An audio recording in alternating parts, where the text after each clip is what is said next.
Hi guys, and welcome back to another episode of the Confused Millennial podcast. I'm Rachel, your host and the blogger behind theconfusedmillennial.com. If you're new to this podcast, it's all about helping you embrace more of who you are while navigating this whole adulting thing. We have on personal development experts, we cover stuff like career, spirituality, and so much more. And I'm super excited for our guest today, Natalie Miles. She's actually going to be on this week's episode and next week's episode. It's a two-parter. And she is a super gifted psychic medium. And to help introduce her, I actually brought Eric in. Hey world, it's me again. So I brought Eric in because, like me, he also had a one-on-one session with her, and I just wanted to talk a little bit about that. So for my session with her, let's just say I was a hot mess during it. I pretty much cried through the entire session. It was right after I had met with Danielle Page, episode 19 and 20 of this. I met with Danielle on Monday, and then had my individual session with Natalie on like a Thursday or Friday. I was very, very drained. If you didn't hear in episode, I think 23, we announced we're pregnant. And there was just like a lot of emotions coming up for me. And what was crazy was that Natalie, out of like nowhere, it's just pretty much like, what's going on with your living situation? And I'm like, well, I'm pretty sure there's like dark spirits that are here that just keep bringing back this dense energy, no matter how much we sage it and this, that, and the other. She's like, yeah, your guides are telling me like you need, like you're done, you have to like move and everything like that. And so this was already a few weeks ago. And as we're sitting here recording this right now, our AC has broken 3 times since that reading with Natalie. We have been more or less without AC for over 7 consecutive days, just spread out over a 3-time period. Does that make sense? Am I making sense? 3 intervals? 3 intervals, 7 days over 3 intervals. And so it's a lot like being pregnant and being relegated and not having AC and having to keep moving. And we have our dog every few days. It's just really not working. It's been a trying time, but she is super powerful. I did my one-on-one with her also, as you mentioned. And I came in a hot mess to that too. There's a lot going on with me. And a lot of unknowns, and one of them being the living situation, one of them being a new venture, another thing being the new baby. And she was pretty much like, the world is literally going to throw everything it has at you and test what you're made of. And if you get through it, and you will, you're like easy breezy sailing, which makes me happy. But she touched on a lot of things. And again, you know, there's the cynics out there and those who don't believe in this, and you know, I'm not going to tell anyone what they should or shouldn't believe, but if you work with her, she's way too specific. Yeah. You know, she doesn't speak in, you know, there's a lot of truth confirmations that come from these things too, where some people are like, well, I knew that. Okay, but it's a truth confirmation. And she delivers that and then some. I mean, she spoke to certain directions that we should be taking and why and how things are going to be played out. And within 2 weeks, it happened exactly as she said it was going to. And what I like about her, and she said this too, like a lot of psychics won't give you specific timelines and stuff, because at the end of the day, there's free will. So whenever you see a psychic or anything like that, like if you choose, they read you in that moment, the path that you're on. And I didn't ask her to verify that, but that's been my understanding of psychics. And so, you know, when I asked her about timeline for Eric's new company getting funded, she was like, you know, a lot of people don't like to give specific dates. What I'm seeing right now is September, October. And then sure enough, a couple of weeks later, Eric signed up with an advisory group that would make that timeline seem like it's coming. Yeah, legitimate. And she gave me the same timeline. And she even told me in what state that advisory group was going to be in, and like one of the key focuses that they're going to do in terms of like honing in on mine and my partner's messaging. And one of the things we made a very spontaneous trip up to see them the week after I spoke with her. And one of the main things that came out of that was like, we need to improve your messaging. Yeah. And so like, it's a little, that here is not the right word. It's amazing. It's powerful. It's eye-opening. I mean, it's all these great things. And again, you know, so much of what she said, I already knew, but me knowing it versus a person who doesn't know me knowing this and saying it, like it is that truth confirmation where it's like, Oh, okay. Yeah, I mean, the truth confirmation for me, and Natalie and I talk about this a little bit in the interview. She has, the way her services work is she has like 3 different types of upgrades: the spirit upgrade, the past life upgrade, and the mediumship upgrade. So we did the soul upgrade, or not the spirit upgrade, the soul upgrade. So we did the soul upgrade, which is kind of like a little taste of everything. And in my session with her, speaking of these truth confirmations, we somehow or another got into past life stuff for me. And I would get these memories. Like, I'd watch the show Charmed, and when like they would show, or I would watch like American Horror Story, and then they would show these witches being burned at the stake. Like, I could feel the witches getting burned, like a very like weird cellular visceral memory. And somehow in our session, we ended up on past life stuff, and she was just like, you were a witch in past lives. You were actually burned at the stake and like actually branded. Like, I can see and feel the branding they put on you. And like, you were labeled as evil in these past lives, which, I was already crying because, like I said, I would pretty much cry through our whole session. And I was just like, this thing I had always known deep inside me, and it was such like a relief. Because for so much of my life, I would go through and I remember being a senior in high school and going up to my English teacher and being like, can you write me this character letter and just like say I'm not a bad person? And like, for so much of my life, I just felt like I was a bad person. I never knew where it really came from. And, understanding that I lived these past lives where I was branded as evil and all these different things, it was just like, oh, okay, so this is past life trauma that I'm holding on to. So in the past life upgrade session, she actually specifically clears those types of traumas and wounds that if you're still carrying those with you. So just a wide variety of, I found out a bunch of my spirit guides are aliens. Which we kind of knew, because when he worked with Shaman Durek, who was on episodes 14 and 15 of this podcast, Shaman Durek has an alien in him too. And Shaman would let the alien talk to Eric, and we would always be like, what? And we never knew why, because he never let me talk to the alien until he was showing me. He took me on a trip with him. Yeah, and he was showing me and one of my friends like all of the different guides, if you want to call them guides, different entities, beings that like give him guidance. And so he was letting us talk to each one specifically. He was channeling each one for us specifically to see who it was and talk to them. So we talked to the alien, but she actually said, but it was only when Shaman like presented it for us as an option, whereas in Eric's session, he just went on a journey with the alien. Yeah, we went on a journey. Which makes so much sense that your guide... visit his other planet. Right. And which is really cool. It was very... And for me, where I don't see... I have trouble seeing. Yeah. Have had trouble. Let me correct my language. Have had trouble seeing things in the past. It was very, like... The guided imagery... And then I went off on my own imagery, and it was beautiful. It's cool. Anyway, so I found out that I'm guided by aliens. Which makes total sense. Which makes a lot of sense as to like the projects I throw myself into. Yeah, so a little bit, I guess, about aliens. When I spoke to the alien that day, they were pretty much just like, your technology on this planet is so far behind where it is on other planets and other... I don't know if you want to call them planets, other worlds. I don't know what the right wording is. Yeah, he says other planets. Okay. But basically, he told me and my friend that we needed to stop using technology for entertainment in order to fully access. Right. We build stuff to be toys. We build stuff to dissociate rather than to actually help heal, move things forward. Yeah. So that was all. So it makes sense given the technology projects you throw yourself into. Also, if anyone's ever seen a picture of Eric on the blog or on my Instagram, he's got alien eyes, you guys. For those of you who clearly can't see, I'm with my alien eyes giving her the side glance. Like, what is she doing? Is she about to offend my handsome beauty? You are handsome beauty with alien eyes. But with alien eyes. Aliens can be beautiful. That's true. All creatures are beautiful. There you go. Anyway, so Natalie was also just super cool. Awesome energy.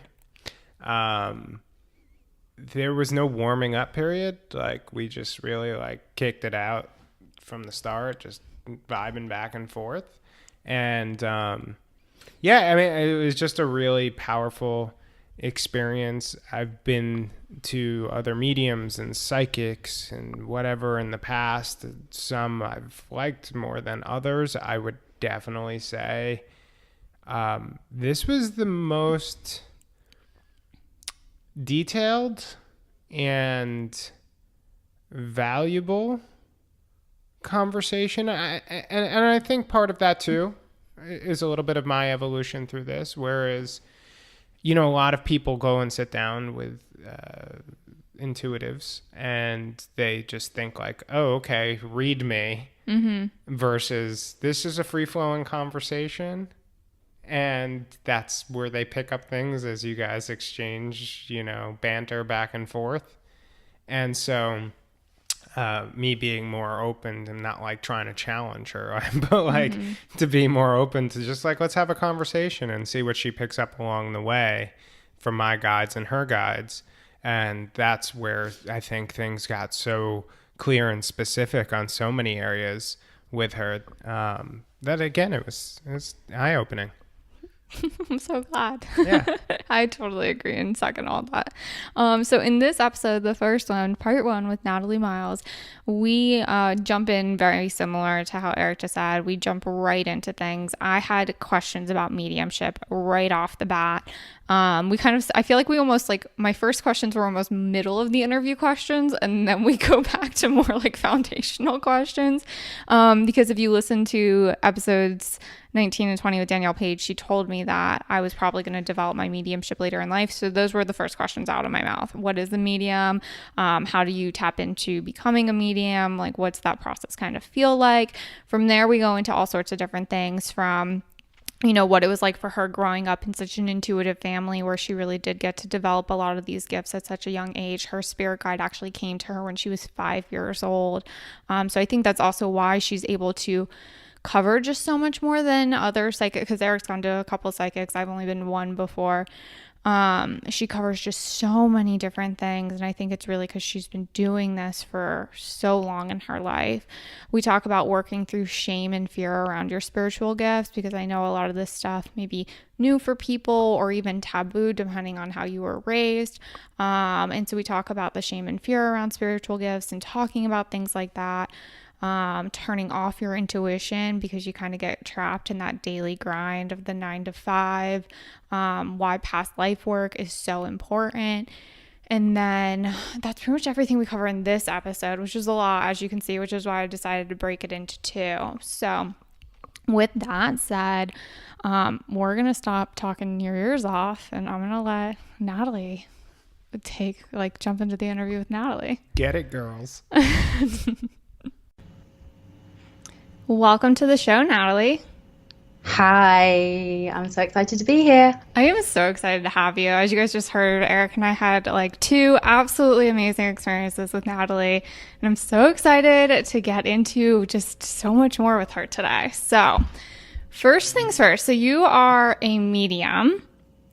Yes. Would you tell everyone what that is? Because it's been brought up on this podcast before, but not in detail. Okay, yeah, definitely. So for me, I am a psychic medium. The medium part of that is the fact that I channel messages from guides, but I also channel messages from loved ones, so I can connect with loved ones who have passed over. So that is basically, yeah, the difference of just being a psychic and being a medium, and that's the difference. And how do you become a medium? Because when it got brought up on the show before with Danielle Page in episodes, I can't remember if it was 19 or 20, because she was on 2. She was like, you have to be super grounded in yourself if you were going to develop your mediumship. So what was that process for you like? Great question. I've never been asked that question before. Mediumship, yeah, you do have to be really, really grounded, because I mean, for me, actually, I say in all of this work, you have to be really grounded, because you're connecting to source, you're connecting to your heart, you're connecting to that energy, and it's like a plug. Like, you have to be able to ground the energy in, like it flows through you. And what happens is that if you're not grounded, it gets stuck around your head, the energy gets stuck around your crown chakra, your third eye, and it never grounds all the way into the earth like you ground a plug. And so that's why it's really, really important to stay grounded. For me, when I'm doing mediumship specifically and I'm bringing loved ones through and they want to connect, yeah, it's so interesting.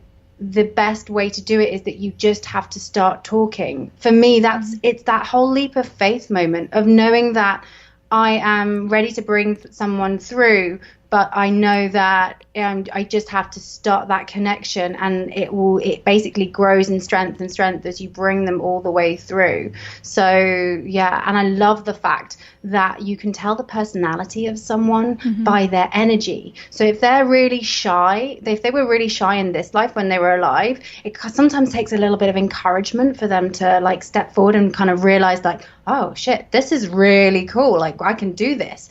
And then you have the other ones who are like who are really loud or, you know, really confident in this life, and their energy is exactly like that. They come through and they just want to talk and give you information. So yeah, I love being able to connect people to loved ones.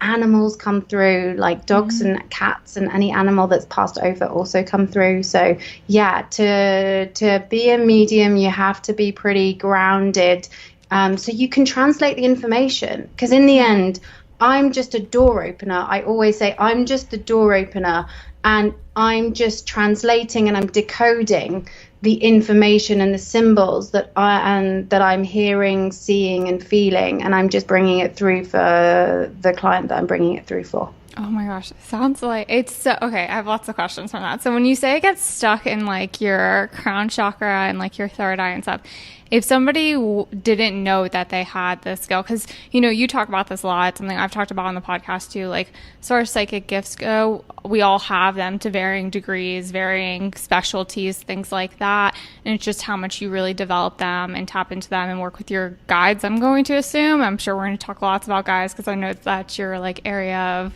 expertise and everything like that.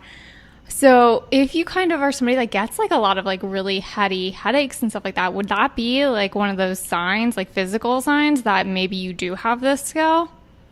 110%. Okay. Yes. It can feel foggy. It might feel like brain fog. It might feel like a big pressure build up on your head. You might hear, you might get ear ringing. So you might have, your ears might ring and you don't understand why. And it's basically because spirit are trying to contact you. They're like, hello, listen, we're giving you the messages. And it can also feel disorientating. It might feel that you sometimes feel dizzy and you don't understand why. And it's because you're receiving all the information in and it's got nowhere to go. And that's what happens when there is this, it's like a power surge. Yeah. It's exactly like a power surge. That makes so much sense to me. So Danielle had said to me, like, she was like, I see mediumship in your future and stuff like that. And so all of these things that you're describing have literally, like, that is me to a T. And I was actually just like this past week, especially my ears would keep ringing. I would just like get this radio silence all of a sudden, even though like the TV would be on, something would be on, but I would just get this ringing in one of my ears, and everything else, it was almost like watching a scene from a movie where you just hear that tone, and everything else that's happening in the physical room is like fading away. And then I would usually have headaches around that time. I would feel that like fogginess, and I would have to lay down in like the cold, put like a cold pack on my forehead and make the room super dark and stuff like that.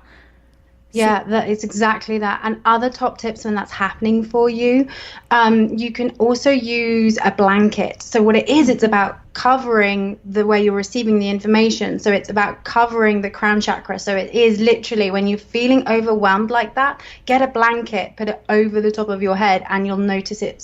You'll notice it really dampen down. And the other thing is peppermint oil. Peppermint oil is incredible, and you just literally put it on your temples or your third eye, and that will really help too.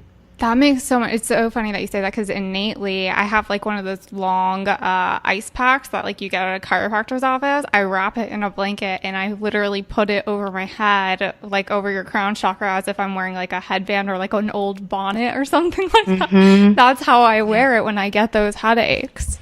Yeah, you're intuitively listening to your body of like, okay, I need to shut this off at the source. Yeah, this is too much. And so you're intuitively doing it already. That's so fascinating because, mediumship is no joke. And I mean, I'm sure you experienced this a lot as you've grown in it.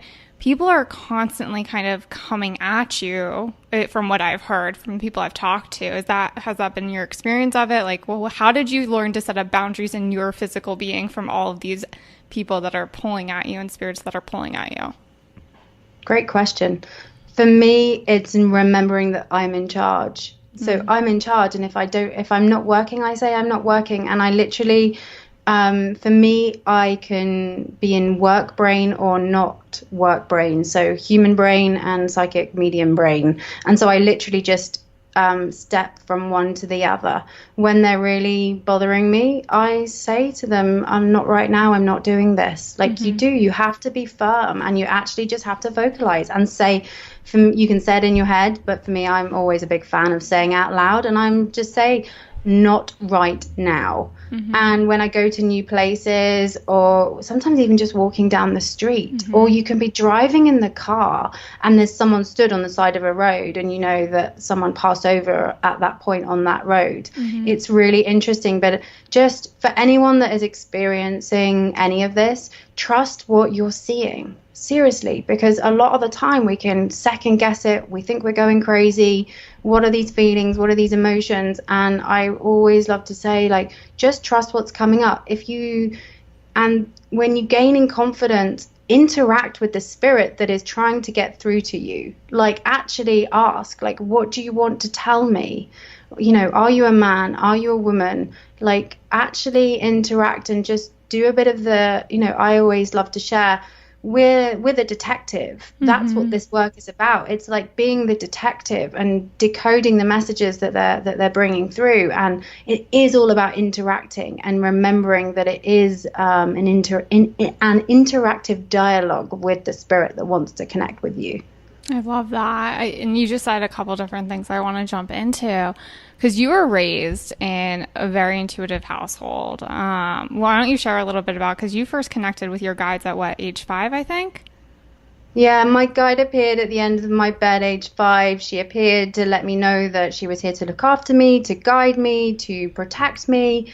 And I remember that specifically. I always had weird dreams as a kid. I was lucid dreaming from a young age. I can remember dreams that I had at age 5 or 6. I can still remember them now, because they were very I used to imagine that I was like Mercury flowing through the world, and I was like this tiny drop of Mercury, and I was like floating and thinking that, and it was interesting, and I imagined myself breaking the Mercury down into smaller and smaller and smaller bits. It was like really surreal, but it still stands really out. My mom, my dad, my sister all have gifts and talents, and a psychic. It's interesting though, as much as it was open, it was always like under the surface. So we never really openly talked about it. My mom encouraged us. I know that my sister used to see a lot of people in her bedroom, and mum would be like, oh, who are they? And my mum was always really great with both of us, of encouraging us to have that as an open dialogue as young children, and not make it that it's weird or that we were crazy or that we were making stuff up. So that was always really, really encouraged. And it was when, teens happen, you're growing up. I remember being at school, and as always at schools, the Ouija board comes out. Where's the Ouija board? And it was in a school classroom, and we did it, and it was so funny. This thing started to move, and it started to give messages. And I remember this one girl looked at me and said, "You're doing this. You're making this up." And I remember even then being like, "I'm not making this up. This is just happening." And I remember feeling the shame of that. Even aged, I must have been 14, and feeling the shame of that coming through, and being like, I'm not forcing this. I'm not making this up. This is real, and this is coming through, and feeling that. And then it wasn't until I was 16, I started to go to circles with my mum every now and then. She used to go regularly and I'd drop in and I loved it. It was awesome. It was suddenly this big eye-opener realization of there is this other world that is part of our world that is here for us to use and connect with. And I remember giving my first ever message to someone, and I was like, whoa, this is cool. It really lit me up. So yeah, growing up was interesting with it as a gift. What do you mean by you started going to circles? So in the UK, circles are basically a group of people that get together. The one I was with was basically women, and it was led by a witch, an intuitive, a psychic, and she had it in her home, and we would go there to practice. We'd go there to bring in spirit, to see who wanted to come through, and to share messages and guidance and grow our gifts and our psychic development with each other. And yeah, it was so powerful. Like, it was great. And looking back, it was really awesome to do that with my mum in the room as well. Like, it was really powerful. I think there was a lot of healing that took place between my mum and I in that space. We always had a difficult relationship growing up with each other, and I think we're so similar. And because we're both psychic, it was an interesting time as me being a teen, and her having to deal with me. So that, I think, provided great healing to do the work together in that space. Yeah, it's so interesting. That's so cool that you got to go through those experiences, because, when you were talking before, you were talking about like trusting like what's coming up for you, and having these different experiences. And I love that you talked about like the shame of the Ouija board and stuff like that, because like for me as a kid, like that was really when I kind of turned off a lot of stuff. Like I used to like walk around with tarot cards in elementary school, and then all of a sudden got to middle school and I was like, nope, not doing that anymore. And like just really kind of shut so much of that down, where I think it's really easy for people to forget that they have these gifts in them. And when I talk to people today and I'm like, oh yeah, I hear spirits sometimes, and like pretty much they're always like, are you going to harm yourself or others? Like pretty much they're trying to figure out if I'm schizophrenic. I'm like, no, I'm really not schizophrenic. Like it's just like I hear them and I like talk to them and like I help them go into the light, and this is real being. So I was so curious, like, was there ever a point where you were like, am I crazy? Like, is this really happening? Especially because it sounds like you mostly are auditory. Do you see them as well? Yeah, so I see, I hear, I feel, and I know. So I have a combination of all the ways of receiving, and it's interesting as I've grown and developed my gift, it shifts and changes over time, and they bring it through in lots of different ways. Yeah, the shame is real. We're born with these gifts. Then they're a natural gift that we all have. And it's interesting because this has been coming up a lot for me recently, and it's the ancestral shame, around using this work that has, it's been here since time began. It's part of all of us and we can all access it. And with, the fear that has been brought in through history, through religion, that this is bad and this is negative, and, you're, as you say, are you schizophrenic? You need to be, we were locked up in a mental institution. If even 60 years ago, we would have been locked up in if we were outwardly doing this work, we would have been locked up, especially as women, we would have been locked up in a mental institution and said that we were going crazy. So if we look at the journey and the perspective of where we are now, where intuition and connecting with ourselves is mainstream. It is mainstream. It's in every mainstream media. It's an amazing journey that this has happened, and my work is really shifting because it is about releasing the fear and releasing the shame for others to connect with their own intuition and realize that everyone can connect, and it's super special. Yeah. And where do you feel like past lives come into this? Because I know when you did my reading, you were like, you were a witch that was like burned at the stake and then like physically branded. And I just started hysterically crying because I would have these different memories of me. Like I'd see witches being burned like on TV, like when watching Charmed and stuff. And I would like start crying while watching Charmed because it was like this weird flashback to another memory. So when you said that, I was like, okay, that's weird that she would know that, you know? And so how do past lives kind of play into all of this, especially with the shame and letting go of the fear? Oh, massively, because our past lives leave an imprint on our soul. So this imprint is also something that we are trying to heal in this lifetime, especially around connecting to your intuition. So if, especially anyone that is a healer, that works with a lot of plant-based work, if you're a witch, if you're a nurse, a lot of the time, in past lives, we were ridiculed, and that fear and that shame of, being called out by others, or not getting to speak your truth, or losing your life because of a gift and a talent that you were using to help and guide others, that was then twisted to be and manipulated to be something that was dark and dark energy, and that you were evil. Yeah, I mean, we carry that on, and that is why, straight up, a lot of us are all being called up again right now to do things differently. That's why intuition and connecting to your intuition and being a modern witch is coming back into mainstream, because we're being called up. We've made a pact that this time around we're coming back to do it differently, and we're basically shining the light back onto it and saying this is real and we can all do this, and this is so important for the world that we're living in right now.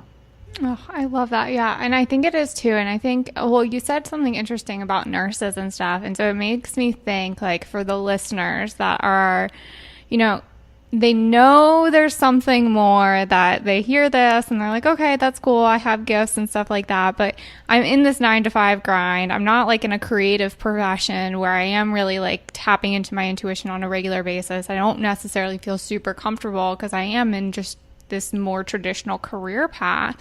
Do you see a lot of people that are in particular careers that kind of feel lost or confused and stuck with where to go, and like, how can they work with their guides? Like, how can we kind of like bridge this disconnect of being stuck in this 9 to 5 grind real world and knowing that there's something more, but not knowing where to get started, and maybe feeling like, oh, this is a lot of information. This is a lot of new information.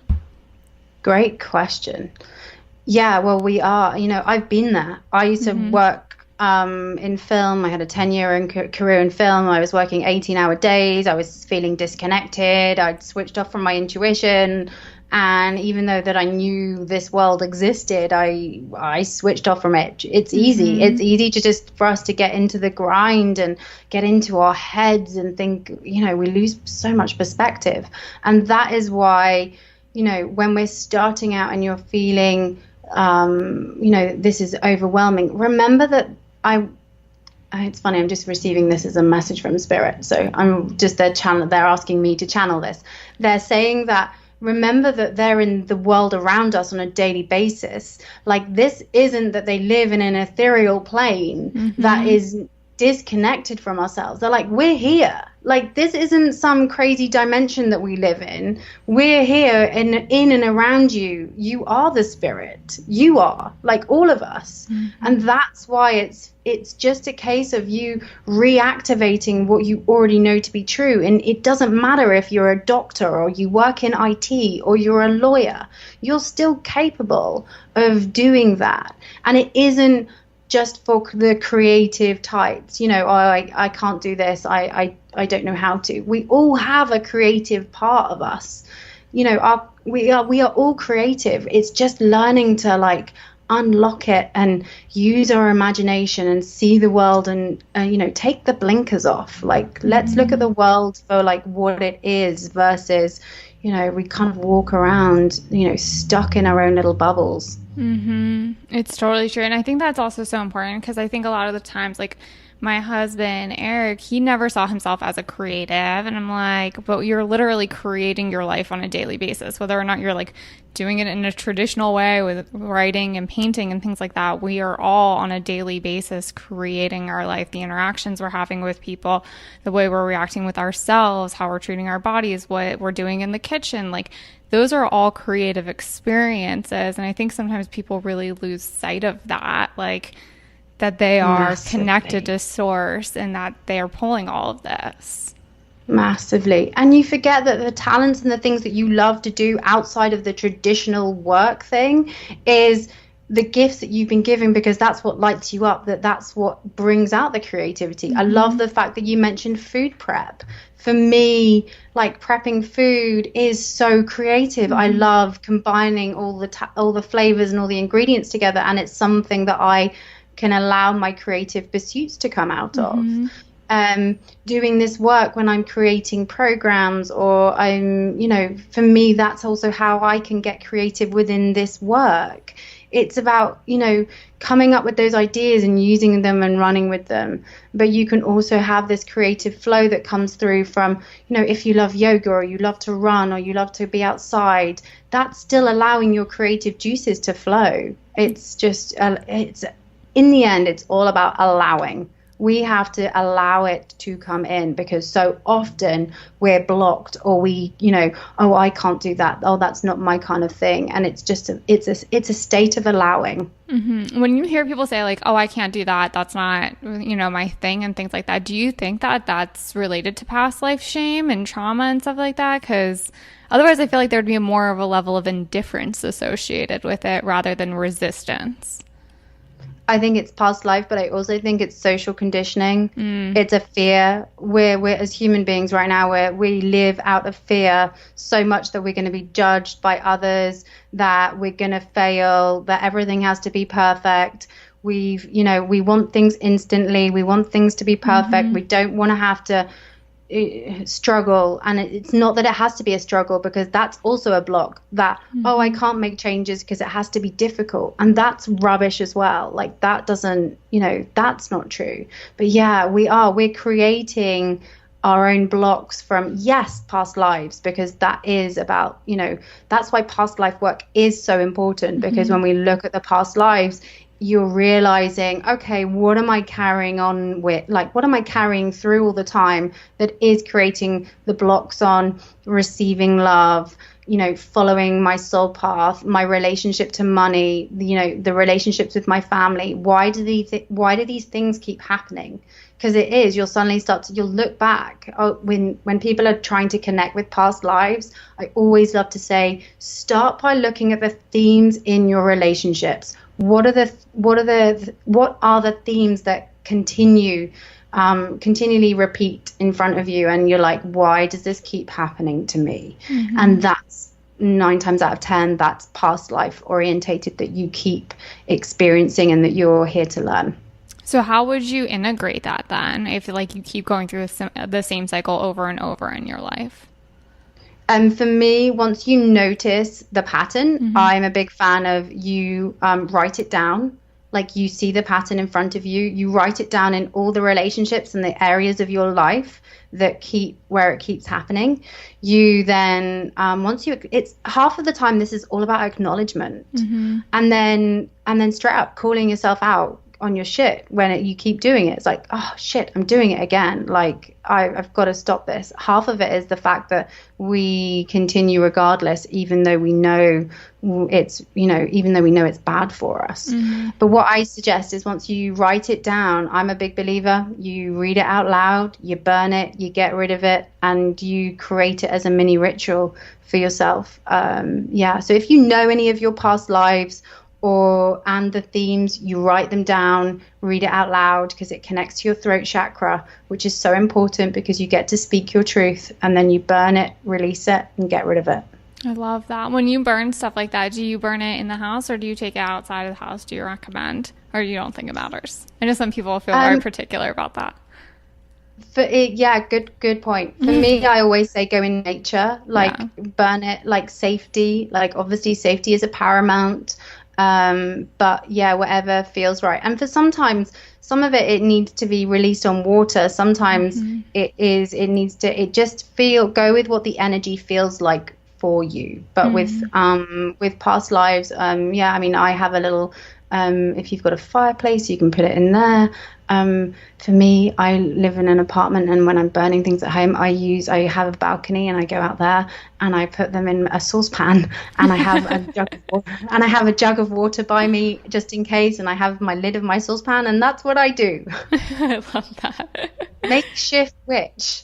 I love it. What's it called? And so, well, I want to rewind because you were talking about this earlier, and I feel like we've talked a lot around it, and this is something we've talked about on the podcast before. When people hear, oh, you talk to spirits and things like that, or how am I supposed to know if I'm talking to spirit? Like, how can people tell if they're actually hearing spirit, being guided by their spirit guides? How do people know? All right, so I'm going to leave you guys with a little bit of a cliffhanger until next week's episode. Make sure to tune back in to hear Natalie talk about how to tell when you're being guided by your spirit guides. We're going to talk a lot more about guides in next week's episode. We go into the distinction between your own thoughts in your head, and how to know if you're hearing your spirit guides' voidance. What it might feel like in your body when you're connecting with spirit, learning the different energies of your spirit guides and the importance of building a relationship with them. A concept that we've talked about on the podcast before, which is learning to listen to your guides early on so that you can really grow and evolve rather than in a more easy way, rather than making the struggle painful. So like I said, when my AC broke, Natalie actually DM'd me. She's like, oh no. And I was like, honestly, spirit guides are throwing boulders at this point, because initially there was like small things with our place. It was, the electrical outlets would constantly go out and you have to reset them every single day. Our internet is actually really terrible, and it takes me like 4 hours to upload something that would typically take somebody with normal internet 4 minutes. And it's just like those small things adding up. And then the AC broke, and then actually we had a leaky roof and water damage behind our fridge. I was like, okay, so now the stones are getting a little bit bigger, and now being without AC for essentially a week while being pregnant, I'm like, the spirit guides are throwing boulders. So when we're not getting the message early on, like Natalie said, she's like, you need to move.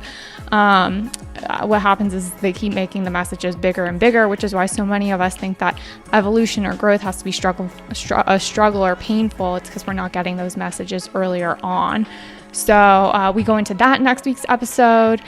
We talk about how friendships and relationships may change in your life as you connect more with your intuition. And we get into a little bit about Natalie's Saturn return, because I know a lot of us are going through that too. And if you enjoyed this episode, make sure to share it and tag me on Instagram at The Confused Millennial, and tag Natalie too at I am Natalie Miles. And that way we can go ahead and reshare. We love hearing from you guys. We love feedback from you guys. And if you enjoyed this episode, make sure to hit the subscribe button and leave 5 stars. It really helps getting this podcast discovered by other people. And I'm just super grateful for each of you guys for listening and for spreading the word. So I'll talk to you guys next week with Natalie again.